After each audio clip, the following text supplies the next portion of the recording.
Hello guys, it's me, Annabelle. Welcome back to my new mini vlog.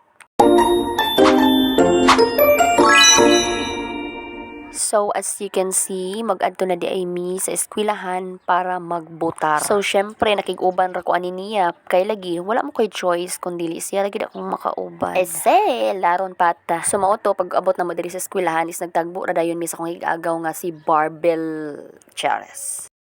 Kakakulbaan ako. Uy. Magkukuikuan oh. Nag-review ka. Wala gid mi naka-review guys. Hindi ata. Sorry jud kay kung gamay ra mi score karon. Chares lang. Manglakbayan gid ako ang uban na ni Kuan na lang jud. All of the above na jud ako answer ani ba. Okay ra.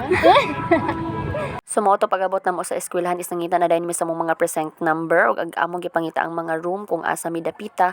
So mo to gyunan ako kung bana og hatod ug akong igagaw ay dayon ko niadto sa ako ang present room. Pag ato na mo sa amo ang mga room is tinuod gid ang ilahang giingon nga naay mga picture ang ato ang abay sa pangalan. So syempre ang ilaha lang ang ako ang gipicturan lisod pod ipakita nako ako ang murag apiki man. So wala pod bay ako reklamo sa ilahang pamaagi sa pagbutang sa ato ang mga picture no. Ang ako alang nagsabaon ta mo kay akong ihatag ang ako ang profile sa Facebook. Ay unsa? Kay kadto mo gud akong picture murag katong panahon na wa pay usong filter ba nang unsa gud ning kumilik. So mao to balik ta diri so dali ra gyud kami nahuman og vote no mao to nga pag human na mo og vote is ni anhi pod mi diri sa gawas og nag-snack mi gamay. Kay di ba alalim ning mag-exam ta no gutom man di ay. So mao to kay lagi nag-snack man dito sa gawas no mao tong nag-backline na pod ning mga panghakay wa na may pamilite. Bitaw ay gituyo gini namo nga hapon na mi mo anhi kay para pod pag uli namo pwede na mi nga mag-backline wala na init. So mao to tantong backline namo is nakaabot ra jud mi og hinaot unta sa mo ang pagbutar ang amo ang gibutaran mo ay daog unyon man usab magpabilin gihapon ang mga pagserbisyo nga maayo para sa tanan katawhan.